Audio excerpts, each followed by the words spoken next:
എല്ലാം കൂടി ഞാൻ പറയില്ല കേട്ടോ.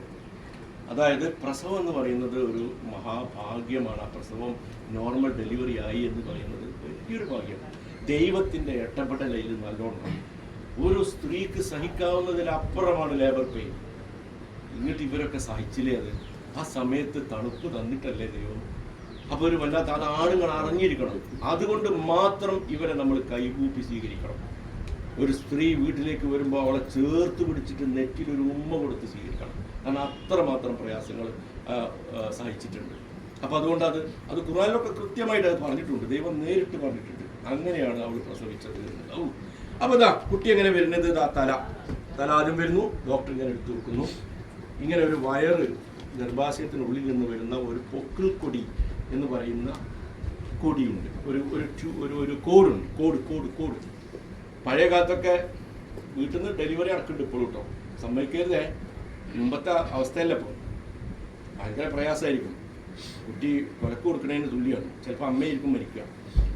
മുമ്പൊക്കെ അങ്ങനെയായിരുന്നു. ബ്ലേഡോടൊക്കെ മെല്ലെ അറുത്തിട്ട് ചാക്കുന്നൂരോടൊക്കെ കെട്ടിയാൽ മതിയെന്ന് കോട്. അങ്ങനെയൊന്നും കെട്ടാൻ പറ്റില്ല. അപ്പം അതുകൊണ്ട് നല്ല വൃത്തിയുള്ള അന്തരീക്ഷത്തിലാണ് ഈ പ്രസവമൊക്കെ നടക്കുന്നത്. എന്തെങ്കിലും കോംപ്ലിക്കേഷൻ വന്നാൽ അതിന് അറിവുള്ള ഒരു ഗൈനക്കോളജിസ്റ്റും ഒരു പീഡിയാട്രിഷ്യനും ഉണ്ടെങ്കിൽ ഒന്നും പേടിക്കാനില്ല. കുട്ടിക്ക് എന്തെങ്കിലും അപകടം സംഭവിച്ചോ പെട്ടെന്ന് കൈകാര്യം ചെയ്യാൻ പീഡിയാട്രിഷ്യനുണ്ട്, കുട്ടികളുടെ ഡോക്ടറുണ്ട്.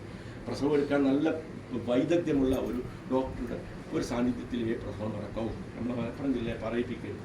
അപ്പം ഇതാ ഈ കോഡ് ഇവിടെ ഉണ്ട്. കോടൊക്കെ ആണ് നിന്നോട്ടെ. ഇനി കുട്ടി കരയണം, എന്നിട്ട് വേണം കോഡ് കട്ട് ചെയ്യാൻ. കുട്ടി കരയണം. കുട്ടി കരയുന്നില്ല. അപ്പോൾ ഡോക്ടർ ഇവിടെ ഒന്ന് അടിക്കും. മോളെ അതിൽ കുട്ടി എന്നാണ് അടുത്ത് തുടങ്ങും. അതാണ് നമ്മൾ ആദ്യത്തെ ശ്വാസോച്ഛ്വാസം. അതുവരെ വയറ്റിനുള്ളിൽ നിന്ന് ഈ കുട്ടി ശ്വാസം എടുത്തിട്ടില്ല. 2 ശ്വാസകോശം 2 പോപ്പിക്കോട പൂട്ടി വെച്ചതുപോലെയായിരുന്നു. തുറന്നിട്ടില്ല. ഇപ്പം അതാ നമ്മൾ ഡോക്ടറിങ്ങനെ ഒരു അടി അടിച്ചപ്പോൾ കുട്ടി വായാട് തുറന്നു. ശബ്ദം പുറത്തേക്ക് വന്നു. കാറ്റാണ് അങ്ങോട്ടും ഇങ്ങോട്ടും കയറുന്നത്.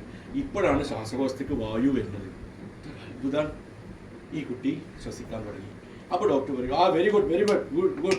ഇനി കോഡ് കട്ട് ചെയ്യുക. സിസ്റ്റർ എടുത്തോളൂ, ടോയിൻ എടുത്തോളൂ, അല്ലെങ്കിൽ ക്ലാമ്പ് എടുത്തോളൂ പറയും.